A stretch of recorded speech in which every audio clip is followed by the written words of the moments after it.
அனைவருக்கும் வணக்கம். Election result வரதுக்கு இன்னும் 1.5 நாள் மட்டுமே இருக்குது. நாள் எண்ணிக்கிட்டு இருக்கக்கூடிய கட்சி தலைவர்களும் தொண்டர்களும் கட்சி நிர்வாகிகளும் கதர்னு கதறாங்க. யாரை சொல்கிறான் அப்படிங்கிறது புரிஞ்சிருக்கும். பெரும் கட்சிகளான 2 கட்சியினருமே கதறாங்க. காரணம் என்ன அப்படின்னா, எக்ஸிட் போல் அப்படிங்கிற அந்த விஷயத்தினுடைய ஒரு கருத்து கணிப்புக்கே இந்த கதறாங்களே. நாளை மறுநாள் வரக்கூடிய அந்த ரிசல்ட்டை பார்த்து இவங்க என்ன ஆவாங்க அப்படிங்கிற விஷயத்தை நினச்சாதான் சிரிப்பாக இருக்குது அப்படின்னே சொல்லலாம். மக்கள் பரவலாக பேசக்கூடிய விஷயம், தேர்தலுக்கு பிறகு நான் விசிலுக்கு தான் ஓட்டு போட்டேன் அப்படிங்கிற விஷயந்தான் அதிகமாக பேசப்படக்கூடிய விஷயமா இருக்குது. யங்ஸ்டர்ஸு, வயதானவர்கள் மற்றும் பெண்கள், அனைத்து வயது மக்களுமே விஜய் அவர்கள் சின்னமான விசிலுக்கு ஓட்டு போட்டேன் அப்படிங்கிறது தான் மிக பரவலாக அதிகப்படியாக பேசக்கூடிய விஷயமா இருக்குது. இதை பொறுத்து கொள்ள முடியாத, அதுவும் இந்த அரசியல்வாதிகள் கதறு நம்ம தோற்று போயிடுமோ, இத்தனை வருஷம் நம்ம அரசியல் பயணம் பூஜ்ஜியமாகி விடுமோ அப்படிங்கிற மாதிரி அந்த பயந்தான் என்ன பண்ணுறது. அதாவது இவங்க ஆட்சியில் இருக்கக்கூடிய நேரங்களில் மக்கள் பணியை சரியாக செஞ்சுருந்தாங்க அப்படின்னா இவ்வளவு கதறல்கள் இவங்களுக்கு தேவையற்றது. ஏன்னா இவங்க எதுவுமே செய்யலை அப்படிங்கும்போது மக்கள் விரக்தியில் மாற்றத்தை நோக்கி பயணிக்கிறார்கள், மாற்றத்தை விரும்புகிறார்கள் அப்படிங்கிறது தான் களத்தினுடைய நிலவரமாக இருக்குது. இந்த நிலவரத்தை ஏற்றுக்கொள்ள முடியாத இவர்கள் கதர்னு கதறாங்க. சரி, அது கதறல் ஒரு பக்கம் இருந்தாலும் நாளைக்கு இல்லை நாளான்னைக்கு வரக்கூடிய ரிசல்ட்டை பார்த்து இவங்க என்ன ஆவாங்க, எங்கே போய் ஓடி ஒளிவாங்கங்கிற விஷயமெல்லாம் பார்க்கும்போது ரொம்ப பரிதாபமாக இருக்குது இவங்களை பார்க்கும்போதே. ஏன்னா ஒரு புதிய கட்சி தமிழ்நாட்டில் வந்தது அப்படின்னா அது பல வருடங்களாக களம் கண்டு அதுக்கப்புறம் தான் ஒரு ஸ்டேஜை எட்டணுமாமா இவங்களுடைய கணிப்புக்கு. திடீர்னு இவங்க ஒரு குறிப்பிட்ட மக்களினுடைய ஆதரவை பெற்று பெருவாரியான வாக்குகளை பெற்றுவிட்டால் இவங்களால பொறுத்துக்க முடியாது அப்படிங்கிறது தான் இவங்களுடைய அந்த எரிச்சலான விஷயம் அப்படிங்கிறது தான். இப்போ என்ன அப்படின்னா, இவங்க எவ்வளவு இடைஞ்சல்கள் பண்ணாங்க பொதுமக்களுக்கு. ஓட்டு போடுற அன்னைக்கு முதல் நாள் கூட இவங்க என்ன பண்ணாங்கன்னா, பஸ்ஸை போக்குவரத்து இடையூறுகள் ஆச்சு. பொதுமக்கள் கிளாம்பாக்கம் பேருந்து நிலையத்திலிருந்தும் அதே போல் கோவையிலிருந்து தஞ்சாவூர், கும்பகோணம் போகக்கூடிய மக்களாக இருக்கட்டும், மதுரை போன்ற இடங்களுக்கு பல்வேறு இடங்களிலிருந்து வரக்கூடிய மக்களாக இருக்கட்டும், கன்னியாகுமரிக்கு போகக்கூடிய மக்களாக, தமிழ்நாடு முழுக்க எல்லா பக்கத்துலேயுமே பேருந்துகள் குறைபாடு அப்படிங்கிறது இருந்ததாக பொதுமக்களும் பயணிகளும் தெரிவிக்கக்கூடிய கருத்தாக இருந்தது. இதெல்லாம் ஏன் இவ்வளவு தூரம் அப்படின்னா, யாரும் போய் ஓட்டு போட்டக்கூடாது. இதற்கெல்லாம் காரணம் என்ன அப்படின்னா, ஒரே ஒரு காரணம்தான், பாண்டிச்சேரியில் அதிகப்படியான போலிங் ஆச்சு. அதே போல் தமிழ்நாட்டிலையும் 100% போல் ஆகணும் அப்படிங்கிற விஷயத்தை விஜய் அவர்கள் சொன்னது தான். அதே போல தான் கொஞ்சம் கூட மாற்றமே இல்லாமல் தமிழ்நாட்டு வரலாற்றிலேயே இல்லாத அளவுக்கு போலிங் தமிழ்நாட்டில் நடந்திருக்குது. 85% ஈட்டியுள்ளது. இந்த சதவீதம் இதுவரைக்கும் தமிழ்நாட்டில் நடக்கவே இல்லை. அந்தளவுக்கு போலிங் ஆகலைங்கிறது தான் வரலாற்று சாதனை.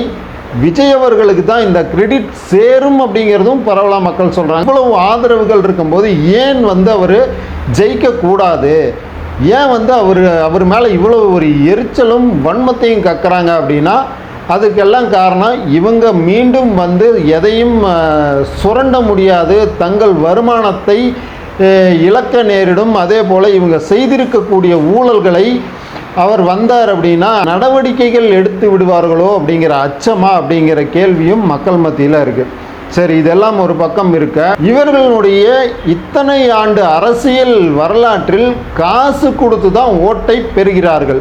ஆனால் இந்த முறை காசே இல்லாமல் மக்கள் ஆதரவு அலைக்கடலென திரண்டு விஜய் அவர்களை நோக்கி சென்றது அப்படிங்கிறதுல எந்த மாற்றமும் இல்லை. விஜய் அவர்களுக்கு அவ்வளவு தூரம் ஒரு கூட்டம், இதெல்லாமே ஒரு செலிப்ரிட்டியை பார்த்து வர கூட்டமா, இதெல்லாம் ஓட்டாக மாறாது அப்படிங்கிறது இவங்களுடைய கருத்து.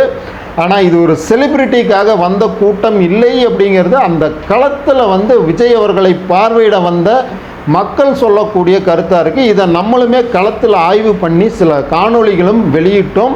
அங்குள்ள மக்கள்கிட்ட கேட்டு அவங்க சொன்ன விஷயம் என்ன அப்படின்னா, இதெல்லாமே உங்களுக்கு ஓட்டாக தெரியலையா? இங்கே வந்தவங்கெல்லாம் ஓட்டாக நாங்கள் போட மாட்டோமா, இவருக்காக காலையிலிருந்து காத்துக்கிட்டு இருக்கோம், ஏன் அவருக்கு ஓட்டு போட மாட்டோமாங்கிற கருத்தை முன்வச்ச காணொளிகளும் நிறையவே இருக்குது.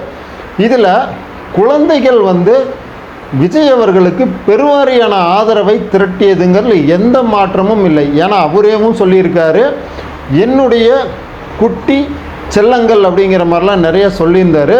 அந்த குட்டி செல்லங்கள் தங்களுடைய பெற்றோர்களிடம் போய் சில ரிக்வெஸ்ட்டுகளை முன்வைத்தது. விசிலுக்கு ஓட்டு போடுங்க, விஜய்க்கு ஓட்டு போடுங்க அப்படிங்கிற மாதிரி அந்த சொன்ன வார்த்தைகள் பெற்றோர்களை பெரிய அளவில் மாற்றத்தை நோக்கி பயணிக்க வைத்துள்ளதுங்கிறதுல மாற்றம் இல்லை.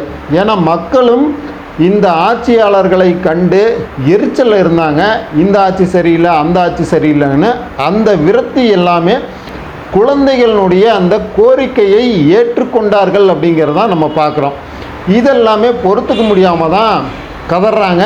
இன்னும் ஒரு சில நபர் குழந்தைகள் சொல்லிருச்சு, அந்த குழந்தை எவ்வளோ தூரம் பாதிக்கப்படுங்கிற மாதிரிலாம் ஒரு சிலர் வீடியோக்கள் போட்டாங்க. குழந்தைகள் இதனால் பாதிக்கப்பட்டதா, அதாவது சாதாரணமாக இருக்கக்கூடிய எந்த பெற்றோரும் சொல்ல, இவங்க கட்சி சார்பில் இருந்து எரிச்சல் தாங்க முடியாமல் சொன்ன நபர்கள் அப்படின்னே இவங்கள வச்சுக்கலாம். எலெக்ஷன் கமிஷன் கண்ணில் மண்ணை தூவி விட்டு சில இடங்களில் ஓட்டுக்கு பணம் கொடுத்தார்கள், இவர்கள் பணம் கொடுத்து தான் காலங்காலமாக ஓட்டு வாங்குறாங்கங்கிற மாதிரி மக்களுக்கும் தெரியும், எல்லாருமே சொல்லக்கூடிய விஷயமா இருக்குது. இதில் கோவை, கரூர், அரவக்குறிச்சி இது போன்ற தமிழ்நாடு முழுக்க நிறைய இடங்களில் கொடுத்துருக்காங்க அப்படிங்கிறது மக்களும் சொல்கிறாங்க. நம்மளும் அறியப்பட்ட செய்தி, அதாவது செவி வழியாக கேட்கப்பட்ட செய்தி. இதெல்லாமே என்ன அப்படின்னா, நமக்கு தகவல் படியே மக்கள் சொல்கிறது என்னென்னா, கோவையில் அதிகப்படியான பட்டோடா நடந்துச்சுன்னு செய்திகள்லையுமே நம்ம பார்த்தோம். கோவையில் அம்மன் அர்ஜுனா அவர்கள் தேர்தலுக்கு முந்தைய நாள் கூட போராட்டத்தில் ஈடுபட்டார், தேர்தலை நிறுத்துங்கள், பணப்பட்டோடா அதிகமாக நடக்குதுங்கிற மாதிரிலாம். இதே மாதிரி கரூரில் என்ன பண்ணியிருக்காங்கங்கிற தகவல் சொல்கிறாங்க மக்கள் அப்படின்னா, 6000 ரூபா ஒரு ஓட்டுக்கு கொடுத்ததாகவும் 7000 ரூபா மதிப்பிலான தங்க நாணயத்தை கொடுத்துருக்காங்கங்கிற மாதிரி அங்குள்ள மக்கள் சொல்லக்கூடிய கருத்துக்களாக இருக்குது.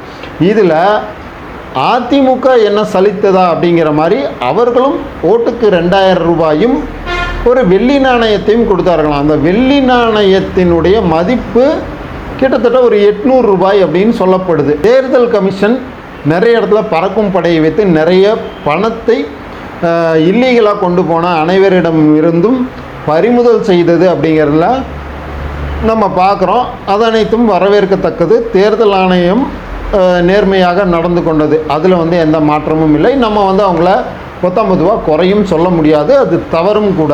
இதில் காசு இல்லாமல் ஓட்டு வாங்குகிற சில கட்சிகள் இருக்குது. சில கட்சிகள் அப்படின்னா அவங்களால கொடுக்க முடியாது, அந்தளவுக்கு அந்த கட்சி பெரிய கட்சிகள் கிடையாதுங்கும் போது அவங்க காசு இல்லாமல் சில சொற்ப ஓட்டுகளை வாங்குகிறாங்க.